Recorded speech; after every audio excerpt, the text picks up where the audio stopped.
You want to do it from here? Talk from here. However you want to do it. If you want to stand up. And, Okay. maybe over here in this corner.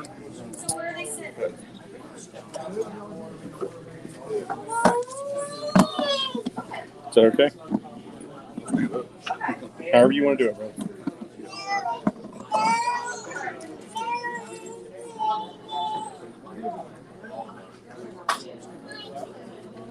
Got your mic on? Yep. If I get everybody's attention real quick, please. We're going to go ahead and get started here. For those of you that don't know me, my name is Chad Conley. I'm running for Board of Education here in Wood County, but tonight's not about me. I'm doing this for Mr. Wilson here.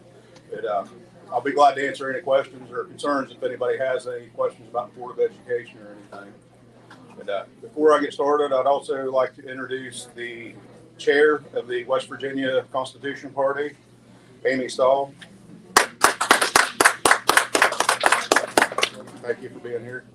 Now, how many people here are aware or familiar with the Constitution Party? Most of you are pretty aware of it. So how many of you all are tired of the uniparty system telling us we only got two choices to vote for, Republican or Democrat? Thankfully, here in West Virginia, we got a guy that will. It's going to help us get out of the two-party uniparty system. The Constitution Party governor candidate, and proud to introduce the next governor of West Virginia, Marshall Wilson. Hey, y'all, good evening. Chad, I can't tell you how grateful I am for this. It means the world to me.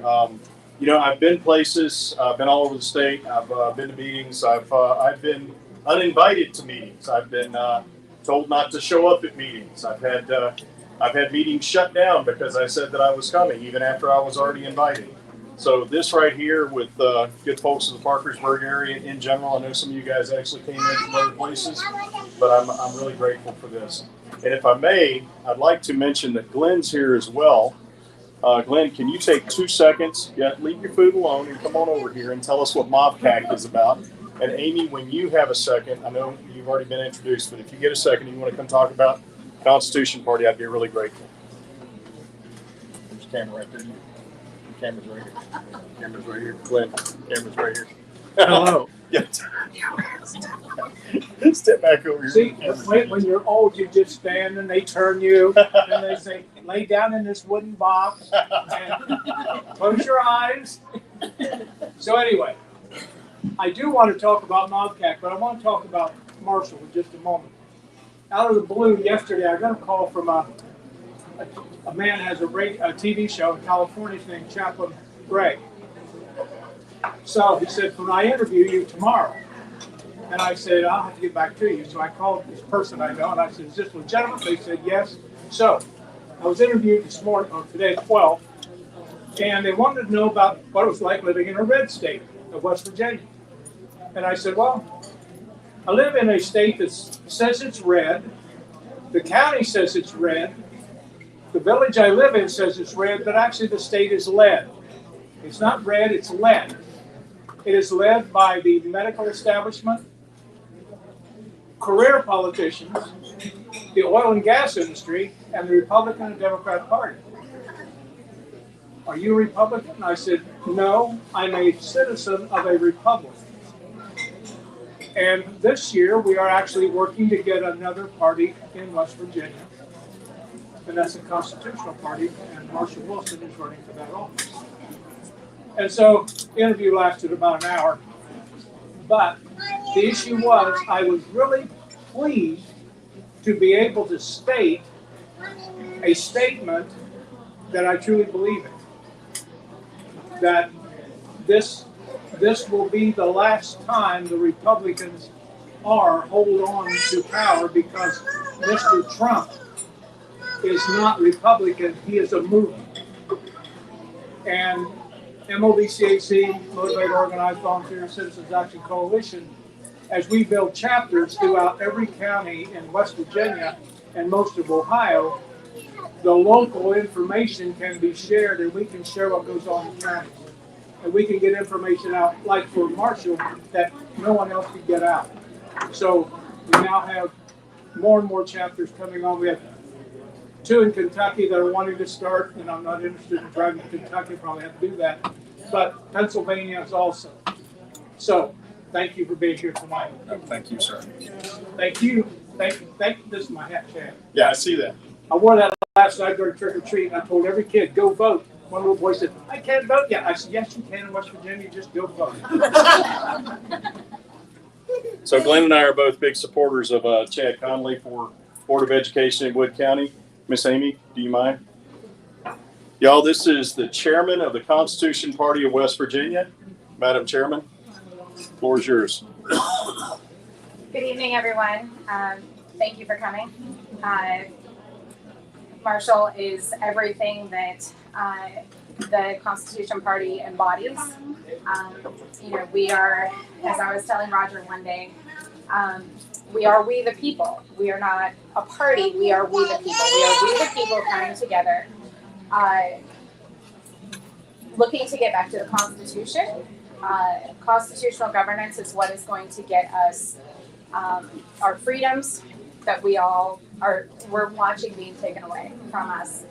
And it is our responsibility to, as the people, to come together to see this be done. And if you have any questions about the Constitution Party, feel free to, my name is Amy Stahl. I'm on Facebook. You can reach out to me directly. CPWVA.org is our online presence. You can go there. Anything else? No, thank you. I'm really grateful to work with Amy and the rest of the Constitution Party of West Virginia, as well as our national organization, and not to mention my campaign organization, which, as you know, is not composed solely of members of the Constitution Party. A large number of the people in my campaign team are Republicans. A number of them are Democrats, Blue Dog Democrats. We've got a lot of independents, but it's West Virginians, and we don't really care about the flavor of West Virginian as long as they want to uphold the Constitution of the state of West Virginia and of the United States of America. So if I may, I'd like to just go ahead and tell you all who I am and what I'm doing. I think everybody here already knows, so if you want me to shut up, throw your baked potato at me, and I will. And we'll move to question and answer. After I get a chance to introduce myself. And Chad, if you don't mind passing that microphone around when somebody has a question, and just make sure the little green light's on so the folks at home can hear it. So my name's Marshall Wilson. I'm your Constitution Party candidate for governor of West Virginia. I'm a retired combat veteran, U.S. Army infantry officer. Let that baby talk. She's fine. I was a missionary in the Peruvian Amazon. I was a Baptist. I'm an ordained Baptist minister. I'm not serving in a church right now, but I actually am ordained in the Southern Baptist Church. There he is. How you doing, brother? I have a master's degree in national security from the Institute of World Politics in D.C. I am working on my PhD at Liberty University. I teach in a master's program at Liberty University online. I've served 2 terms in the West Virginia House of Delegates. I was elected both times as a Republican. I grew up with Ronald Reagan. I was in high school when Ronald Reagan was in the White House, and I thought, I like the way this guy sees America, in spite of the fact that I lived in a deep blue portion of Louisiana when I was growing up. I decided to join the Republican Party. I enlisted in the Army when I was 18, and I hit the road. And I was a Republican for over 30 years. I came to the great state of West Virginia because there was this girl who said she'd marry me, but I had to move to West Virginia because she wasn't leaving. And she's the most valiant woman I know. So I came here to marry Julie, and we live in Berkeley County. And one day I just went with some friends to watch our legislature in action because I'd spent 20 years defending the Constitution with my body. I thought I'd go see what it looked like when they were actually in the legislature making decisions and upholding the Constitution there, right? Because they took basically the same oath that I did. And I got there, I went with some friends from the CDL and on a separate occasion with the Convention of States. And I sat there and watched the way that these people made a joke out of what my brothers and sisters had died for. And needless to say, I got a little wound up. And I'm not an angry person. As long as my chute opens and I have a few rounds left, I kind of figure that I'll do my job and God will take care of me. There's nothing to get excited about. I don't really get wound up. But I tell you what, after watching the legislature in action, I got pretty wound up. Takes me 5 hours to get home from Charleston. I live in South Berkeley County. I got home. Julie met me at the door and she said, "What is bothering you?" And I told her what I had observed. Well, Julie's a retired Navy captain, so she's done a little bit of service too, actually quite a bit more than I have. And I told her what I had seen, and she said, "You need to do something about this." To make a long story short, I ended up running for delegate just to prove to her that I could never get elected. Literally. I mean, it was basically like, look, okay, I'll do what you say because you're the captain and you're smart and I love you and I want to make you happy. But I want to tell you up front, there's not a chance in the world that I'll ever win. And I won. I was elected as a delegate from South Berkeley County, and all I did was buy a bunch of business cards down at Office Max. And the few bucks that I had left, I put into my gas tank, and I drove around South Berkeley County, knocking doors, saying, "Hi, my name is Marshall Wilson. I'm a dad. I'm a husband. I'm a combat veteran. I was a missionary in the Amazon jungle. I will take a bullet to the face to secure your natural rights because if you're not free, my kids can't be free. Would you please consider hiring me to be your delegate?" And they did. It was amazing. So I went to Charleston. I did exactly what I said I was going to do. I upheld the Constitution. In the process, I did some things that really made a lot of people mad. I attempted to impeach Jim Justice. I attempted to remove the Speaker of the House. And look, I'm not an idiot. I was a strategic and operational planner for the Army. Right? If there's anybody who can recognize a winnable situation, it's me. Right? But the thing is, what I'm looking for is doing the right thing, no matter how hard it is. Because there's a point in a battle when it looks like it's impossible, when it looks like the bad guys are going to win, when one guy who steps forward and says, "You know what? I don't care. I'm going to do the right thing anyway." And all of a sudden the battle turns. I've seen it happen. That's really the way that we win wars. It really is. Okay. So I step forward. I'm not saying I'm heroic or anything. I'm just saying I recognize the moment and I step forward. And in 2020, I ran as an independent for governor. A lot of you were involved in that. We didn't get enough signatures. Yeah, Julie's sitting here nodding her head. Yep, sure enough. So in 2020, we didn't get enough signatures. We ran a write-in campaign, and I got 15,120 write-in votes. Now, you got to keep in mind, my name had to be typed into the machine exactly the way that I'd registered, which is capital S, period, space, capital M, Marshall with 2 L's, space, capital W, Wilson with 1 L. If anything was different, it didn't count.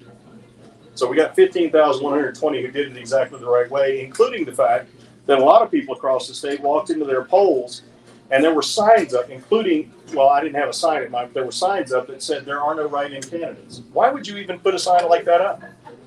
You know, if there are no candidates on the ballot named Hepzibah, do you see signs put up at the polls that say we have no candidates named Hepzibah? No, right? So someone was intentionally trying to throw people off. I walked into early voting myself in Berkeley County and I said, "Hey, I'd like to see the list of write-in candidates." And the young lady said, "There are no write-in candidates." I said, "Well, how do you know that?" She said, "Well, because my poll supervisor told me that during training." I said, "That's fascinating. May I speak with your poll supervisor?" She said, "She's busy." I said, "So am I. Let me speak to your poll supervisor." So her poll supervisor came up and I said, "Hi, I'd like to see the list of write-in candidates that you're required by law to have posted and then also handy for anybody who walks up and asks for it." She said, "There are no write-in candidates." I said, "That's fascinating. Who told you that?" She said, "Well, in our Secretary of State training, they told us there weren't any write-in candidates this time around." I said, "That's fascinating. Let's give Mac a call." And she said, "Oh, you're going to call Secretary of State's office while they're doing early voting?" I said, "No, I'm going to call Mac." She said, "Oh, what? You have his cell number?" I said, "Hang on a second." So I called Mac, turned the volume up. He said, "Hey, Marshall, what's going on?" I said, "Well, folks at my polling place are telling me that there aren't any write-in candidates." He said, "What did you tell them?" I said, "I told them I was going to call you." He said, "Well, we'll get this fixed." I said, "Thank you very much." Right about then, the poll manager walks around the corner, and it's a gentleman I know from my county, and he was a magistrate at the time, and he walked up and he says, "Hi, Delegate Wilson, what can we do to help you?" And everybody all of a sudden gets excited because there's a delegate in their midst. And I said, "No, stop. You should not be upset about the fact that there's a delegate here who didn't get a chance to vote for himself. You should be concerned about the fact that there is a citizen here, a registered voter here, who is not being allowed to vote for his chosen candidate. That's the problem. You don't work for delegates, you work for citizens." And of course, everybody just kind of said, "Well, we're really sorry." I said, "No, you're sorry now, but what you need to do is not ever let this happen again." So anyway, that's the kind of things we were dealing with in 2020. We still got 15,120 write-in votes. Nobody's ever gotten anything like that. What I'm saying is not that I'm a great candidate, but that this demonstrates how sick and tired the people of West Virginia are with the system they've got, with the fact that there are these two cabals, these two cartels that keep shoving candidates down their throats instead of allowing the people to actually have some say in who these people are. So I know I've talked way too much. I want to let y'all know that I have been all over the state. I just drove down here today from the northern panhandle. I went all the way up to the northernmost reach of West Virginia. There is a farm up there called Conkley Farm. I drove out onto it in spite of all the signs that said no trespassing. And I knocked on the door, and this very nice lady came out and said, yes, of course, Marshall, you are allowed to take pictures from our farm and show everybody that you were at the northernmost point in West Virginia. And I said, how did you know that I was Marshall?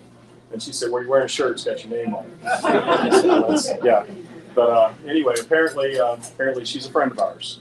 So that's good to hear. All the way at the top of, and I had driven there from the Kentucky border on Highway 2 the day before. So I want to let y'all know I'm really going all over the state.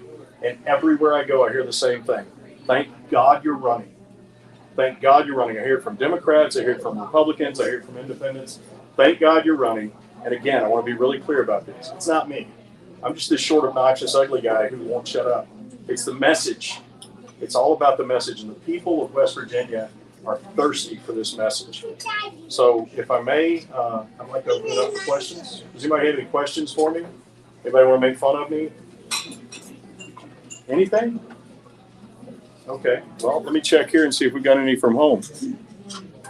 No, I don't see any. But, yes, sir. I'll go ahead and ask it. I'm going to ask it Monday of Patrick Morrissey. Oh, cool. At, Chad, could you get the microphone, please? And please identify yourself, because if I try to, I'll identify you wrong, as you know. my name is Sean East. You sure it's not Jeff? It's not Jeff. Sean East. I'm going to ask this question of Patrick Morrissey on Monday as well. Cheryl's Country Diner. I don't know if you're aware. I just became aware last week. We've talked about the excess death phenomenon. Yeah, you and I have discussed that, yes, sir.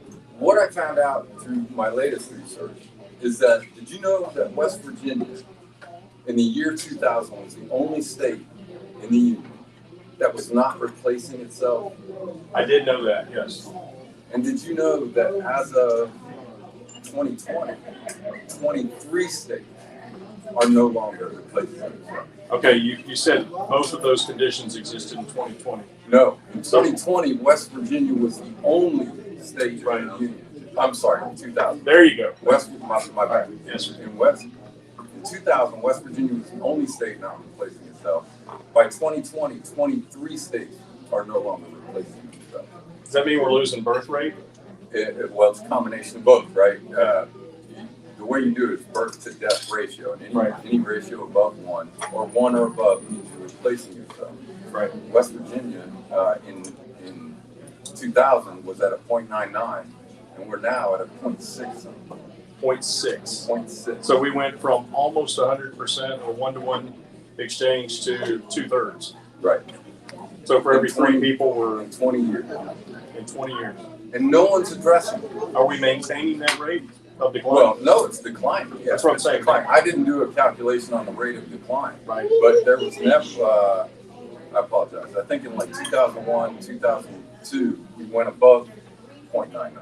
We were at 1 and then at 1.03. And ever since we've been below. And it's just been declining. And how do you sustain, why are we not incentivizing family? Well, a couple things from my perspective. First of all, it sounds to me like there are 3 major components of that. One would be people moving out of the state, right? Another would be people aren't having as many kids. And another would be that, perhaps people got sick and died at a higher rate. And I think we've talked about that and what might be some causes for that. Yes, sir. I would like, for years and years and years, I have heard that people are leaving West Virginia. We have to create jobs. They're leaving West Virginia. That's not true. They're dying. And the birth rate is going down. It is easy for the elected protected to just say they're leaving the state. We need to find jobs for them here. They don't want to look at the core issue. They want to look at the fluff answer. We need to give a grant to bring in new mushroom growing in Parkersburg. We spent $40 million to put in a mushroom plant in the middle of the field that produces nothing. Or they'll put in a steel plant that goes out in 3 years. But the issue is, it's the death going up and the birth coming down. It's not the people driving to Charlotte, as they all say, or Route 88 out through to Akron. That's not even close to the answer because they do not want to address the real issue. Vaccines, the absolutely draconian law in West Virginia that every child has to be vaccinated. Right. Why would you raise a child? No exemptions at all. You leave. Yep. You don't even have children in the state. Last night when I had little children coming up on their trick-or-treating, autistic children. Okay, delegates in this county stand right on mandates. That blood is on their hands. And they can't walk away from it. They voted. So you're saying delegates in Wood County support mandated vaccinations? Fehrenbacher and Chris, yeah.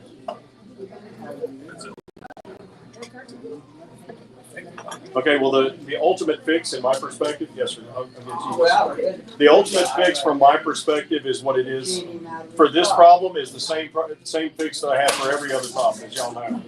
And that is to ensure that the government secures the natural rights of the citizens and otherwise leaves them alone. Because if we have liberty, we will have prosperity. If we have security, we will have growth. That's just the way it works. That's the way people are. If they have the opportunity to build their lives here, to not have everything they built up stolen from them or destroyed, and they're not being told to kill their children, then the population will grow. It just makes sense. If they're allowed to build businesses. But instead of allowing West Virginians to build businesses, we tax and regulate West Virginian businesses out of existence. And then we invite people in from the outside. We give them massive subsidies from the taxpayers' pocketbooks. And then we relieve them of the responsibility of actually following the law. I mean, this thing up in the Northern Panhandle, Form Energy, Bill Gates, Chinese Communist Party, your legislature gave them $290 million of taxpayer money and then told them they didn't have to follow the environmental laws. Now, you try to start a business here and not follow the environmental laws. You're going to get thrown in prison. Your business is going to go away. But West Virginians can't start a business. They can't build a family. They can't actually take care of their family because the government takes over and says you belong to us. But the idea that the government tells you have to enforce an untested medical treatment on your children is completely unacceptable. Yes, sir.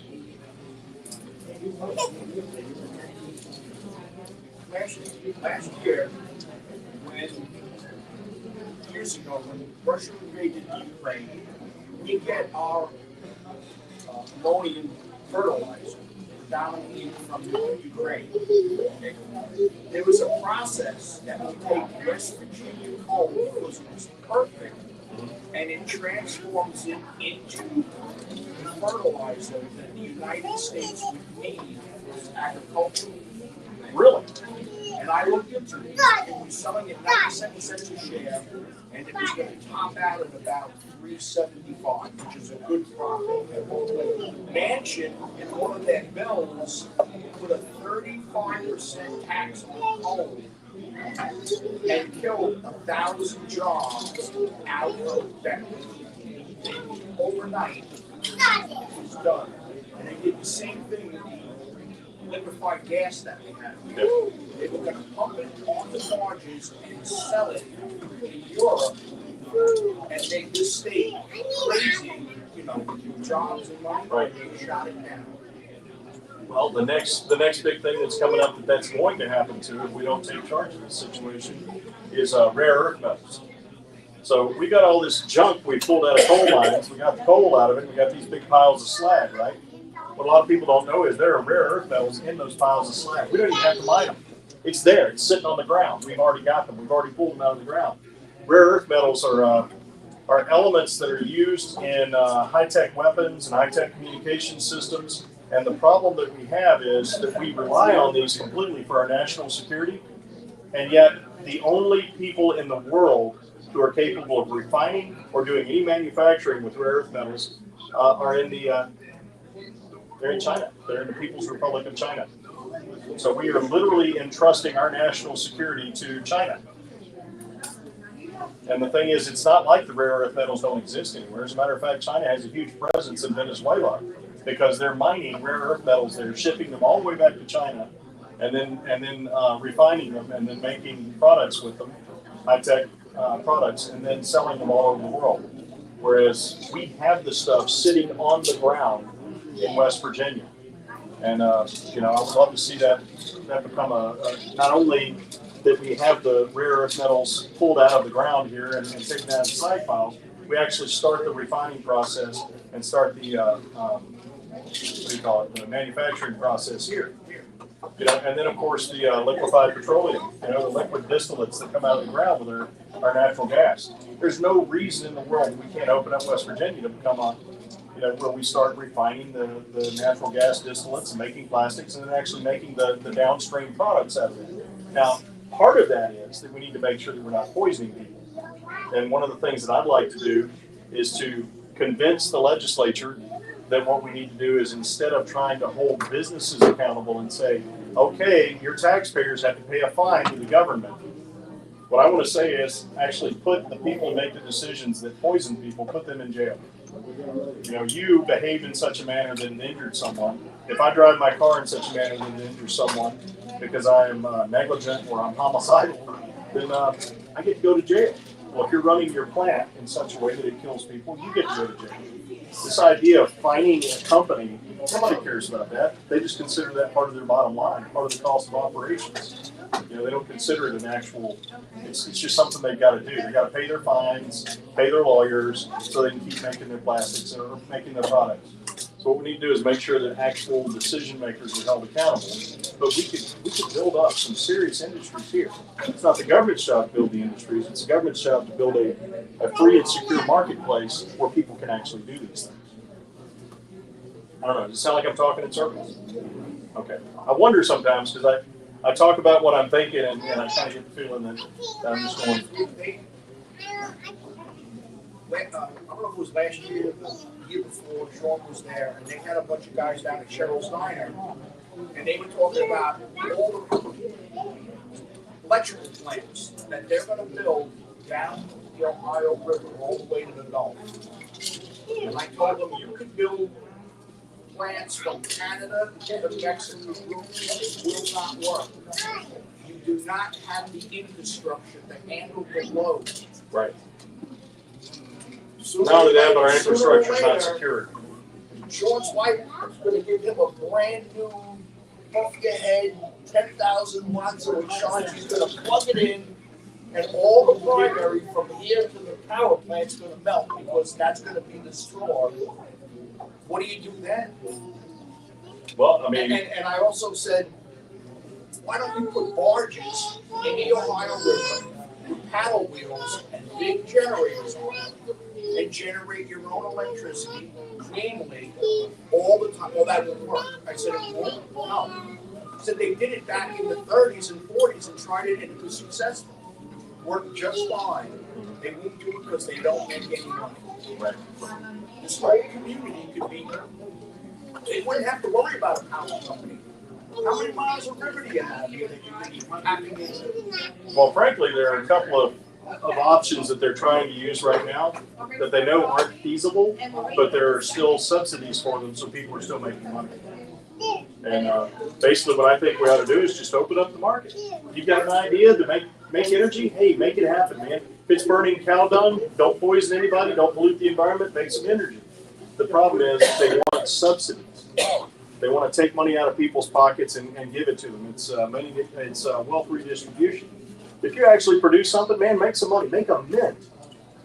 You know, do great stuff, produce products that people need, make a lot of money. I'm happy for you. Hire a lot of people, pay a little bit in taxes, life's good.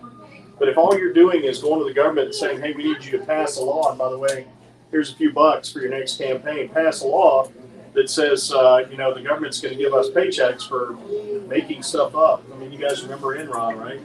That stuff doesn't quit. That's all the time. You just heard about Enron. That doesn't mean that it's the only time that's ever happened. This is the stuff that goes on all the time. When I was a delegate, I was invited to a meeting with a bunch of guys from the trash hauling industry. I was like, well, this is interesting. You know, I like to know about this stuff. I know it's important. So I went to this meeting, and this guy comes over and he says, hey, I know you're probably not the guy who's going to help us out with this. I said, with what? He says, what we want to do is we want to increase, and these aren't the words he used, but this is what he said. We want to increase the tax burden, the fees, the fee structure, and the regulations on our own industry so that smaller operators can't afford to get in. And he literally told me this. Now, once again, I'm paraphrasing, but this is what he said. And I said, now, what's the purpose of these new regulations? What do they do for you? What do they do for us, we the people? He said, well, they don't really change the way we do anything, but, you know, I mean, it just makes it a lot harder because we've got economy of scale. Somebody tries to start, you know, all these little guys who don't really know what they're doing, it just kind of keeps them out of the way. I said, this is a protection racket. You want the government to run a protection racket for you so you can continue to monopolize the business. And he says, well, I wouldn't put it that way. I said, you don't have to. I understand what you're talking about. That's what you're talking about. But these things go on constantly. Why in the world is our legislature giving $290 million of our money, right, taken out of your pocket, to Bill Gates and the Chinese Communist Party? If there are any two entities on the planet that don't need any more money, it's Bill Gates and the Chinese Communist Party, right? But we did that. Why? What about the big... Look, I'm not for subsidies at all, but if we're going to give $290 million in subsidies to get a business going, why isn't it going to West Virginia? I mean, I don't know. What kind of business could you start with $290 million? Anyway, y'all get the idea. Yes, ma'am. There's a lot of issues with chemtrails. And I don't know how much you know about it, but there are states trying to pass laws. I think one already has. Was it Tennessee or something? Yeah. Okay. And they're really bad in Wood and Wood County. And I've heard from other people who live in your area, they're not as bad up there, but they're really bad down here. You'll have to. Well, I was just gonna say that we're surrounded by airports, so it's surprising to me that it's less, because we've got Dulles down the road, and then there's, you know, we're in the flight path for Reagan, BWI, and then there's Hagerstown, and Martinsburg has a little airport too. So I can't explain why it would be less where I am, but Because that's where the power is. Did you see Why you're would they close? poison the power place? oh, you're talking about DC. You're close to DC. Okay, yeah, I'm 90 miles from DC. You can smell it from where I live, but thanks, Sean. But you know, I don't know what those chemtrails are composed of. I've read a lot of information about them, but what I would say is there's no reason for them. I mean, there is no valid reason for them. The government has no business spraying things on us. I don't have any business spraying stuff on you. I don't care if it's perfume. I don't care if it's water and I'm giving you a spritzer. I don't care if it's growth hormone. I don't care if it's to make you incapable of having babies. I don't care if it's to give you cancer. I have no right to do that to you. Therefore, the government has no right to do that to you. Because the government has no rights that people don't. So it needs to end. And yeah, I would absolutely sign a bill that makes it illegal over West Virginia. Yes, sir. Now you're Jeff, right? Yes. Hey, I'm sorry, guys at home. Y'all probably don't get this. Last meeting we were at, I kept getting Jeff and Sean mixed up. So this is a follow-up on a conversation we had probably a month or so ago, and I thought you made a good point to me. So with the death information that we found from our own vital statistics, we had 29,402 people die in 2021, and that report came out in July of this year, so 2021 data is there. But what we recognized is the